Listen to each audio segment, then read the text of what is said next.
अच्छे टॉपिक लेकर के आए हुए हैं। इस टॉपिक का नाम क्या है? Bohr's model. तो बोर्स मॉडल का यूज कहाँ करेंगे हम लोग बच्चों? तो जैसे आपने क्लास 9, 10, 8 में पढ़ा होगा इलेक्ट्रॉनिक कॉन्फ़िगरेशन करना, कोई भी नंबर्स का इलेक्ट्रॉनिक कॉन्फ़िगरेशन करेंगे हम लोग, तो उस पर यूज करते हैं कौन सा? हमारा बोर्स मॉडल। तो इस बोर्स मॉडल का यूज कैसे करेंगे? आइए आज की क्लास में आपको हम सिखाने वाले हैं बेहतरीन तरीके से इस बोर्स मॉडल के बारे में। तो जैसे आप देख पा रहे होंगे बोर्ड पे बना हुआ है कुछ बोर्स मॉडल का ये थ्योरी सर। तो इसमें आपने देखे कि ये जो दिख रहा है ना बॉन्ड कॉन्सेप्ट, तो मैथ्स में इसको तो हमें सर्कल करते हैं, बट केमिस्ट्री लैंग्वेज में इसे इसका नाम क्या होता है? बोलेंगे इसको हम लोग ऑर्बिट बोलते हैं, या हम लोग क्या बोलते हैं? सब सेल भी बोलते हैं, सब सेल भी बोल सकते हैं, या हम लोग सेल भी बोलते हैं सर। तो इस ऑर्बिट के बारे में कि अगर बात किया जाए टोटल बोर्स मॉडल में ऑर्बिट, तो ऑर्बिट कितने हो जाएंगे? 7 हो जाएंगे। 7 ऑर्बिट के हेल्प से हम क्या करेंगे? पूरे इलेक्ट्रॉनिक कॉन्फ़िगरेशन को फाइंड कर सकते हैं। तो टोटल कितने ऑर्बिट हो जाएंगे? 7 हो जाएंगे। तो कौन कौन से ऑर्बिट हमारे पास मौजूद है? बोलेंगे हमारे पास यहाँ पे देख पा रहे होंगे इस ऑर्बिट में कौन कौन सा ऑर्बिट है। पहला दिख रहा होगा कि हमारे पास K है, K के बाद L है, L के बाद M है, M के बाद N O P Q। ये टोटल 7 ऑर्बिट दिख रहे हैं। कितने दिख रहे हैं? 7। तो कौन कौन से हुए? पहला बोलेंगे क्या बच्चों? K, सेकेंड क्या होगा? L, उसके बाद क्या होगा? M, M के बाद क्या होगा? N, N के बाद क्या होगा? O, O के बाद क्या होगा? P, P के बाद क्या होगा? Q। तो आपने समझ गया बेसिकली कितने ऑर्बिट हैं? 7 ऑर्बिट हैं। या सेल अगर कुछ आ जाए कितने हो जाएंगे? 7 हो जाएंगे हमारे पास। अब जैसे देख रहे होंगे कि प्रोटॉन और न्यूट्रॉन जो होता है वो सेंटर में मौजूद होता है, और इलेक्ट्रॉन जो है जो इसका नेगेटिव चार्ज होता है। अगर आपको पूछे प्रोटॉन का चार्ज क्या होता है, तो प्रोटॉन का चार्ज ये पॉजिटिव चार्ज देता है, न्यूट्रॉन का चार्ज न्यूट्रल मतलब 0 होता है, और इलेक्ट्रॉन की चार्ज की बात करें तो ये कैसा देता है? ये नेगेटिव चार्ज देता है। तो आप देख पा रहे हो प्रोटॉन और न्यूट्रॉन जो है वो कहाँ पे? सेंटर में, न्यूक्लियस में मौजूद होता है। इसे हम न्यूक्लियोटाइड भी कहते हैं। और देन अब हम लोग पढ़ने वाले हैं कि K ऑर्बिट में या K सेल में कितने मैक्सिमम नंबर्स ऑफ इलेक्ट्रॉन होते हैं, ये निकालने के लिए सिखाता कौन है? हमारा ये बोर्स मॉडल सिखाता है कि जो ऑर्बिट है या जो सेल है, जैसे K सेल हमारा फर्स्ट ऑर्बिट में है, उसमें कितने मैक्सिमम ऑफ इलेक्ट्रॉन क्या करेंगे? रिवॉल्व कर सकते हैं, घूम सकते हैं। जैसे ये आपने K ऑर्बिट दिखा, K को हम लोग दूसरा नाम से बोल सकते हैं, इसको फर्स्ट ऑर्बिट, L को सेकेंड ऑर्बिट, M को थर्ड ऑर्बिट, N को 4 ऑर्बिट, O को 5 ऑर्बिट, P को 6 ऑर्बिट और Q को 7 ऑर्बिट। तो इस ऑर्बिट में कितने इलेक्ट्रॉन घूमेंगे इसको हम लोग कैसे फाइंड करेंगे? अगर ये फाइंड करना सीख जाओगे बच्चों, आप इलेक्ट्रॉनिक कॉन्फ़िगरेशन बहुत इजीली तरीके से भी सीख सकते हैं, जैसे अभी हम सिखाएंगे इलेक्ट्रॉनिक कॉन्फ़िगरेशन करने के बारे में भी। तो आइए यहाँ से देखते हैं, हम लोग निकालना सीखते हैं कि कैसे हम लोग निकाल सकते हैं इलेक्ट्रॉन। इसके लिए एक फॉर्मूला होता है। तो फॉर्मूला क्या होता है? बोलेंगे maximum number of electron, maximum number of electron in each cell, maximum number of electron in each cell equal to formula क्या होता है? 2n का स्क्वायर। याद रखिएगा क्या होता है फॉर्मूला? 2n का स्क्वायर। अब अगर हम बात करने वाले हैं कि K ऑर्बिट में, K हमारा कैसा था? K था फर्स्ट ऑर्बिट या फर्स्ट सेल कह सकते हैं हमारा था। तो K अगर फर्स्ट था तो इसमें कितने इलेक्ट्रॉन रिवॉल्व करेंगे? तो n इक्वल्स टू हम करेंगे सर 1 अगर कर देते हैं, इस फॉर्मूले का यूज करेंगे 2 × n का स्क्वायर इक्वल्स टू क्या हो जाएगा? 2 × 1 का स्क्वायर। 2 हो जाएगा, 1 का स्क्वायर क्या होता है बच्चों? बोलेंगे 1 का स्क्वायर 1 हो जाता है सर। तो 2 × 1 क्या हो जाएगा? 2 हो जाएगा। इसमें कितने इलेक्ट्रॉन रिवॉल्व करने वाले थे? 2 इलेक्ट्रॉन। जैसे आप देख पा रहे होंगे यहाँ पे K है हमारे पास, K के पास अगर इलेक्ट्रॉन की बात करें तो यहाँ पे हमारे पास कितने इलेक्ट्रॉन रिवॉल्व करेंगे? 2 करेंगे सर। इस प्रकार से हम 2 इलेक्ट्रॉन को रिवॉल्व करवा के दिखा सकते हैं। देन अगर बात करें L जो ऑर्बिट है, इसमें कितने इलेक्ट्रॉन रिवॉल्व करने वाले हैं, इस पे बात करेंगे। उसके बाद बात करेंगे M में कितना करेगा, N पे कितना करेगा, O पे कितना करेगा, कैसे डिसाइड करेंगे? तो इसी का डिसाइड करने के लिए हमने मैंने एक आपको फॉर्मूला दिया, ये फॉर्मूला का नाम है 2n²। आई होप समझ में आ गया होगा। तो k के बाद अगर हम बात करें दूसरा, अगर हम लोग निकालना चाहें तो k के बाद कौन था, l था। l को हम लोग सेकेंड ऑर्बिट मान लेते हैं या सेकेंड सेल मान लिए। n की वैल्यू कितनी हो जाएगी सर, बोलेंगे 2 हो जाएगा सर। फॉर्मूले का यूज करेंगे तो क्या हो जाएगा सर, 2n² हो जाएगा। तो आप पुट कर सकते हो 2 इंटू n का वैल्यू 2 हो गया और 2 का स्क्वायर कर दो। 2 का स्क्वायर हमारे पास 4 हो जाएगा और ये 2 हो जाएगा। तो 2 4 जा कितना हो जाएगा, बोलेंगे 8। तो आपने पता कर लिया कि एल ऑर्बिट जो होगा सर, एल ऑर्बिट में कितने इलेक्ट्रॉन रिवॉल्व करते हैं, 8 इलेक्ट्रॉन रिवॉल्व करते हैं। तो आइए हम यहाँ पे 8 इलेक्ट्रॉन बना के दिखाते हैं सर, ठीक है। कितने इलेक्ट्रॉन, 8 इलेक्ट्रॉन यहाँ पे। तो 1 इलेक्ट्रॉन को देखिए कहाँ से करेंगे, 1 यहाँ पे हो जाएगा, 2 हो जाएगा, 3 हो जाएगा, 4 हो जाएगा, 5 6 7 8। तो देखिए 8 इलेक्ट्रॉन हमारा क्या हो रहा है, यहाँ पे रिवॉल्व कर रहा है। उसी प्रकार हम m का निकाल सकते हैं, n का निकाल सकते हैं, आगे बढ़ते हुए जाएंगे। तो आइए हम लोग नेक्स्ट भी निकाल के देखते हैं फिर किसका, k के बाद l निकालिए, l के बाद अगर हम बात करें किसका निकालेंगे, m का निकालेंगे। अगर हम m का निकालते हैं, थर्ड का मतलब n का वैल्यू कितना है, मुझे 3 है, इक्वल टू 2n का स्क्वायर, 2 इंटू 3 का स्क्वायर कर दो। 3 का स्क्वायर क्या होता है सर, बोलेंगे 9 होता है सर। और 9 को 2 से कर देंगे, 9 2 जा कितना हो जाएगा बच्चों, बोलेंगे 18 इलेक्ट्रॉन हो जाएगा किस ऑर्बिट में, थर्ड ऑर्बिट में, मतलब कि m ऑर्बिट में। उसी प्रकार m के बाद अगर हम बात करें दूसरा में, m के बाद अगला कौन सी ऑर्बिट था, बोलेंगे सर n था। तो n के लिए हम बात करें तो n को हम लोग क्या मानेंगे, 4 सेल मानेंगे और n का वैल्यू कितना हो जाएगा, 4 हो जाएगा। मतलब नंबर ऑफ ऑर्बिट, n क्या रिप्रेजेंट कर रहा है, नंबर ऑफ ऑर्बिट पर रिप्रेजेंट कर रहा है। तो यहाँ से अगर हम बात करें 2n का स्क्वायर हो जाएगा, 2 इंटू n का वैल्यू 4, 4 का स्क्वायर कितना हो जाएगा 16 और 2 से मल्टीप्लाई करें कितना हो जाएगा 32 इलेक्ट्रॉन हो जाएगा। तो आई होप n का भी आप इजीली निकाल सकते हैं। n के बाद क्या आएगा बच्चों, बोलेंगे सर n के बाद o आता है, o को हम लोग फिफ्थ ऑर्बिट मान के चलेंगे। यहाँ से करेंगे नंबर्स ऑफ ऑर्बिट कौन सा हो जाएगा, फिफ्थ हो जाएगा मेरे पास। नंबर ऑफ ऑर्बिट कौन सा हो जाएगा, बोलेंगे फिफ्थ हो जाएगा सर। यहाँ से निकालेंगे 2n का स्क्वायर, 2 इंटू 5 का स्क्वायर कर देना, 5 का स्क्वायर 25, 2 जा कर देंगे कितना हो जाएगा, ये 50 इलेक्ट्रॉन हमारा निकल जाएगा। तो आई होप यहाँ पे समझ में आ गया। उसके बाद अगर हम बात करें अगला, अगर नेक्स्ट निकालेंगे कौन, O के बाद अगला कौन आता है हमारे पास, P आता है। तो P हमारा कैसा हो जाएगा, ये 6 हो जाएगा। तो नंबर ऑफ ऑर्बिट की बात करें तो भी कितना हो गया, 6 हो जाएगा।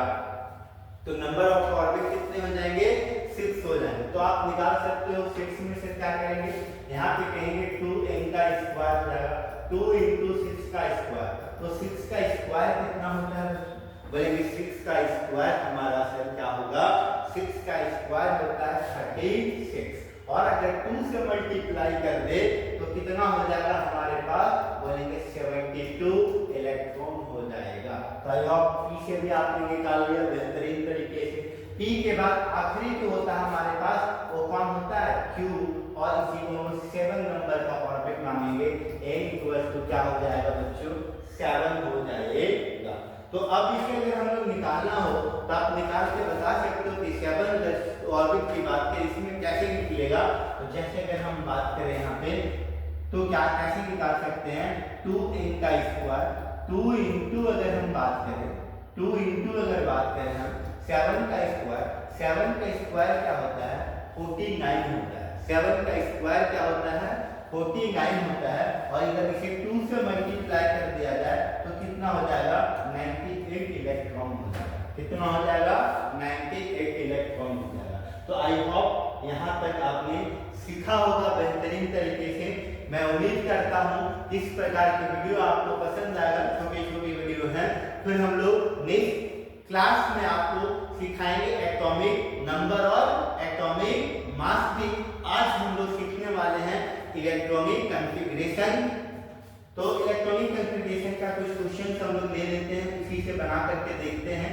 जैसे अगर आपसे क्वेश्चन दे देगा, सबसे पहले अगर हम बात करें कहाँ पे, हाइड्रोजन का बात करें, हाइड्रोजन की अगर हम बात करें एटॉमिक नंबर कितना होता है, बोलेंगे एटॉमिक नंबर से हाइड्रोजन का 1 होता है।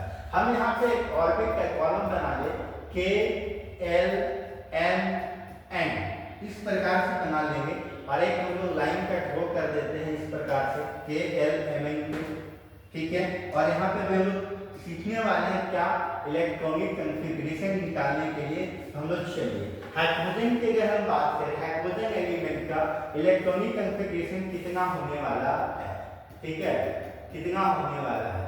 तो हम लोग देखते हैं यहाँ पे हाइड्रोजन का निकालेंगे तो इसका होगा सर 1। मतलब ये बात आप समझ लो कि K जो सेल है वो मैक्सिमम अगर यहाँ पे बात करें, जैसे आप कहने का मतलब एक बात समझो बच्चों, K का मैक्सिमम इलेक्ट्रॉन 2 है। जैसे हम लोग अपनी भाषा में कह सकते हैं कि K का अगर 2 समोसा खाने की कैपेसिटी है तो वो 2 समोसा ही खाएगा। अगर उसे 2 समोसा से ज्यादा खिला दीजिएगा उसका पेट क्या होगा, फट जाएगा। कम खाएगा तो जिंदा रह सकता है, मगर ज्यादा अगर उसे 10-15 समोसा खिला दीजिएगा तो क्या होगा, मर जाएगा। तो कम से कम खा के जिंदा रहा जा सकता है। तो यहाँ पे वही बात है कि K की कैपेसिटी है 2 इलेक्ट्रॉन, तो उसको आप सिर्फ 1 इलेक्ट्रॉन अगर देंगे तो जिंदा रहेगा। अगर 2 से ज्यादा इलेक्ट्रॉन दे दीजिएगा उसका क्या होगा, ब्लास्ट कर जाएगा, फट जाएगा। उसी प्रकार L का भी हमने पढ़ा था, कितने इलेक्ट्रॉन था, मैक्सिमम 8 इलेक्ट्रॉन था। M का पढ़ा था मैंने, कितना था, 18 था। N का पढ़ा था, कितना था हमारे पास, 32 था। आइए हाइड्रोजन के बाद हम लोग नेक्स्ट पढ़ेंगे कौन सा है, तो बोलेंगे हाइड्रोजन का बाद नेक्स्ट हमारा कौन सा आता है एलिमेंट, हीलियम आता है। हीलियम के लिए क्या है, 2 है। अगर इसका कॉन्फ़िगरेशन करेंगे तो क्या हो जाएगा, 2 हो जाएगा, ठीक है। ये हम लोग सीख रहे हैं क्या, इलेक्ट्रॉनिक कॉन्फ़िगरेशन निकालना, ठीक है। उसके बाद हीलियम के बाद अगला कौन होता है बच्चों, बोलेंगे लिथियम होता है। लिथियम का एटॉमिक नंबर क्या होगा, बोलेंगे 3 होता है। 3 में अगर बात करें तो यहाँ पे 2 हो जाएगा, एल ऑर्बिट में कितना हो जाएगा, 1 हो जाएगा।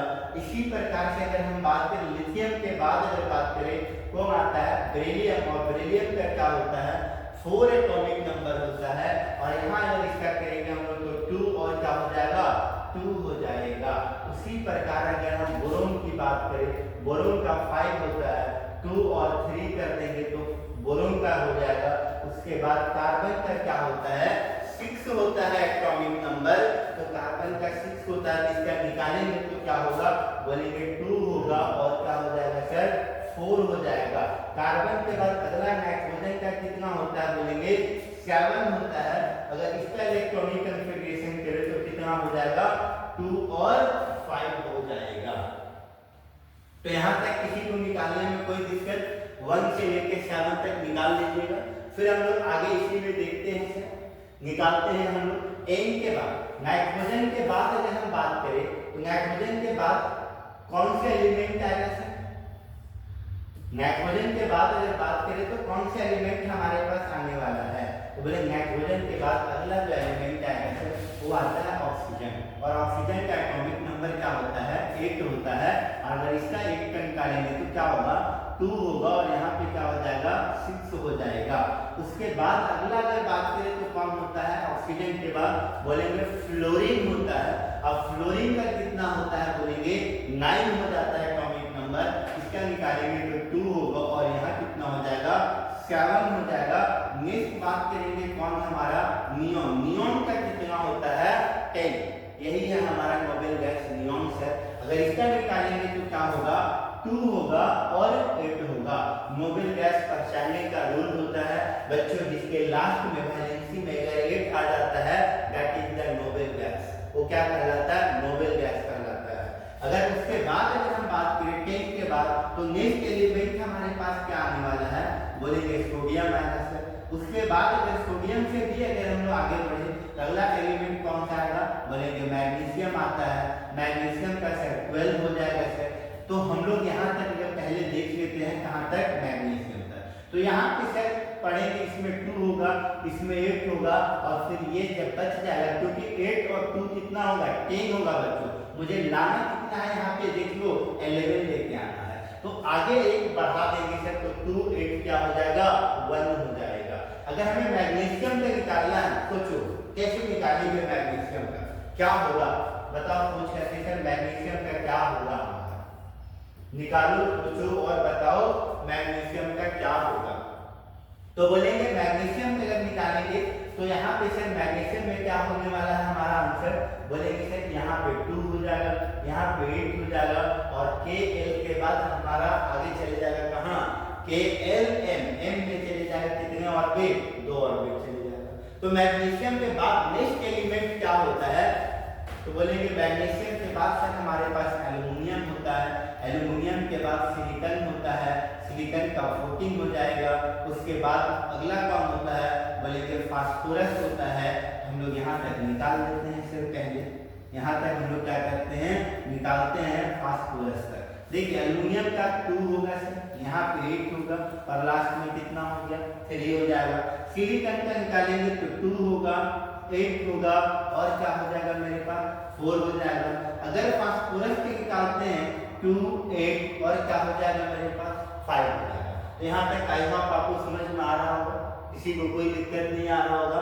तो आई होप यहाँ से फिर हम लोग थोड़ा आगे बढ़ते हैं, फास्फोरस से लेकर के फास्फोरस से आगे बढ़ते हैं। हमारे पास अगला एलिमेंट कौन होगा, आप कमेंट करके बता सकते हैं अगला एलिमेंट कौन सा होने वाला है। तो फास्फोरस के बाद अगला जो एलिमेंट होगा वो कौन होगा, सल्फर होगा। सल्फर के बाद कौन होगा, क्लोरीन होगा। क्लोरीन के बाद कौन होगा, आर्गन होगा। आर्गन के बाद कौन होगा, पोटेशियम होगा। पोटेशियम के बाद कौन होगा, कैल्शियम होगा। तो सर जैसे आपने 15 हुआ फास्फोरस का, सल्फर का 16 होता है, क्लोरीन का 17 होता है, आर्गन का 18 होता है, पोटेशियम का 19 होता है और कैल्शियम का 20 होता है। तो आई होप यहाँ तक समझ में आ गया। अब ये हम लोग करने वाले हैं कॉन्फ़िगरेशन सल्फर का, क्लोरीन का, आर्गन का, पोटेशियम का और किसका करेंगे, कैल्शियम का करने वाले हैं सर। ठीक है, तो यहाँ से हम लोग करेंगे।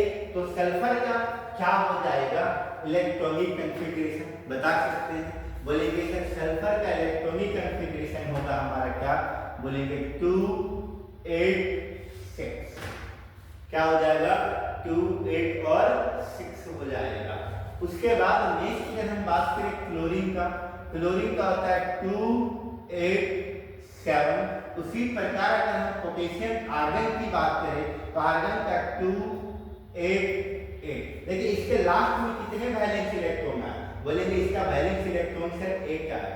तो फिर से ये कौन सा गैस कहलाएगा, बोलेंगे नोबेल गैस कहलाएगा। कौन सा गैस कहलाएगा, नोबेल गैस कहलाएगा हमारा सर ये। उसी प्रकार से हमारे पास पोटेशियम और कैल्शियम बच रहा है। तो आपका होमवर्क है पोटेशियम और कैल्शियम का, आप निकाल के इलेक्ट्रॉनिक कॉन्फ़िगरेशन कमेंट कर सकते हैं। अगर वीडियो अच्छा लगा तो इसी प्रकार से हमारे चैनल को लाइक करें, सब्सक्राइब करें।